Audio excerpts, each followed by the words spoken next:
बचा सकते हैं। और अगर ये इम्प्रेशन दिया जा रहा है कि न्यूट्रलिटी का दौर आ चुका है, हम उम्मीद रखते हैं कि ये न्यूट्रलिटी रहेगा।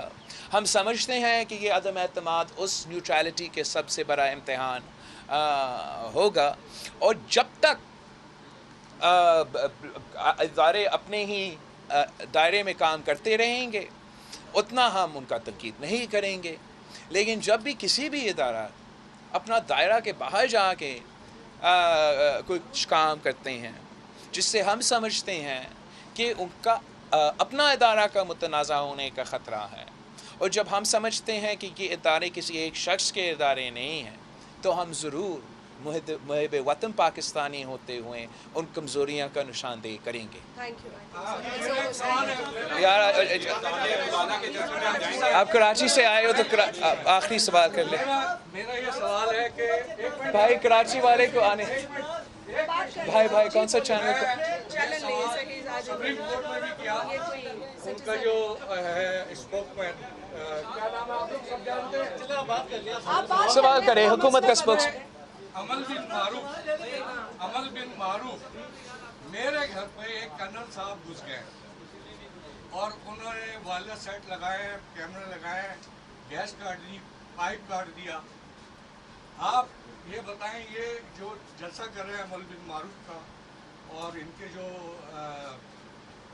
स्पोकमैन है जो फैसलाबाद से हैं, नहीं वो फारूक हबीब, ये मीडिया जानता है। फारूक हबीब को मैंने सुप्रीम कोर्ट में रोका था मगर उसने कोई जवाब नहीं दिया। क्या आप ये समझते हैं कि गैर कानूनी तौर पर कोई भी डिस्प्यूटेड मकान में घुस जाना किसी कर्नल का और थ्रेट करना या आईन और पाकिस्तान के ज़ुमरे में आता है? जहाँ तक आपका ये इल्ज़ाम है इसका हम मज़ाहमत भी करते हैं, कंडेम भी करते हैं।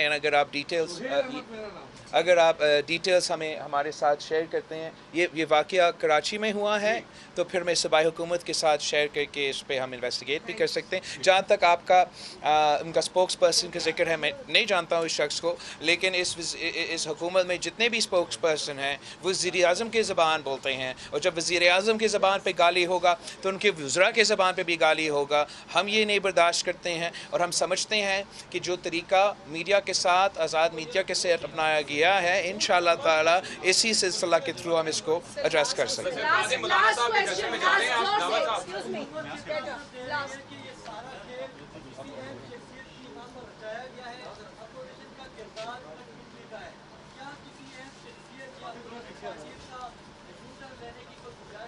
सर, हुकूमत का पूरा कोशिश, वज़ीर-ए-आज़म का ना सिर्फ 3 साल की सियासत, मगर जब से सियासत में एंट्री डाल के आज तक उसका पूरा सियासत इसी किस्म की सियासत पे मबनी है।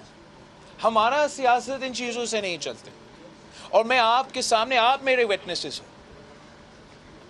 विटनेसेस हो कि 3 साल से ये कोई ढकी छुपी बात नहीं, कोई साजिश नहीं, अपना हाथ से लिखा हुआ एक लाए अमल था कि हम एहतजाज करेंगे, सारे सूबे में एहतजाज करेंगे, और जी हाँ लॉन्ग मार्च भी होगा, मगर उससे साथ साथ अदम एतमाद होना चाहिए। पार्लिमानी फ्रंट पे इन पे हमें हमला करना चाहिए ताकि दोनों तरफ से प्रेशर बढ़े, और दोनों तरफ से जब प्रेशर बढ़ता है, ये गैर जमहूरी शख्स है, ये नहीं बर्दाश्त कर सकेंगे।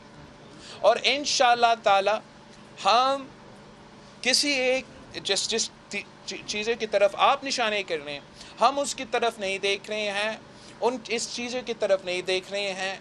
हम कॉन्फिडेंट हैं कि हमारा नंबर्स पूरे हैं, हमारा तादाद पूरे हैं। ये वज़ीर-ए-आज़म अपना एक हारा हुआ शख्स होते हुए बहुत सारे धमकियाँ तो दे रहे हैं, लेकिन बहुत ही देर हो चुका है। अब एक ही रास्ता है कि हिम्मत करें, पार्लियामान में आए, मुकाबला हो। अब आप इस किस्म के साजिशें, प्रोपेगेंडा करना, साइकोलॉजिकल वॉरफेयर करना अब मुनासिब नहीं है। पाकिस्तान की तारीख़ में शहीद मोहतरमा बेनज़ीर भुट्टो के ख़िलाफ़ भी अदम एतमाद लेकर आए।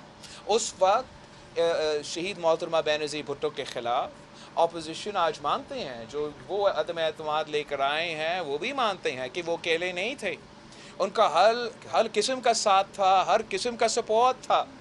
اور جب شہید محترمہ بینظیر بھٹو نے اس عدم اعتماد کا مقابلہ کر کے جیتی تو وہ ایک سیاسی انداز سے, رسپانسبل انداز سے مقابلہ کیا.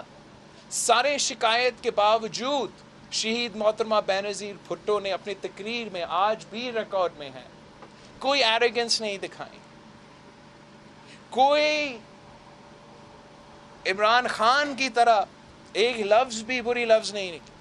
وہ ملک, قوم, ادارے اور جمہوریت کے مفاد کی بات کر رہے تھے. یہ شخص اپنا شکست نظر آتے ہوئے پاکستان کا ہر ادارہ کو متنازع بنانا چاہ رہا ہے, پاکستان کا پورا جمہوریت کو متنازع بنا رہا ہے, اور اس کا یہ زور ہے کہ اگر اس کو نہیں کھیلنے دیں گے تو یہ کسی کو نہیں کھیلنے دے گا.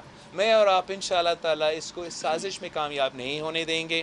میں بگٹی صاحب کا بہت ہی شکر گزار ہوں, اینڈ آئی لک فارورڈ کہ آگے جا کے انشاءاللہ تعالیٰ ہم مل کے کوشش کریں گے کہ ہم ملک کو مسائل سے نکال سکتے ہیں. تھینک یو سو مچ, بہت بہت شکریہ. سب سے لمبا ترین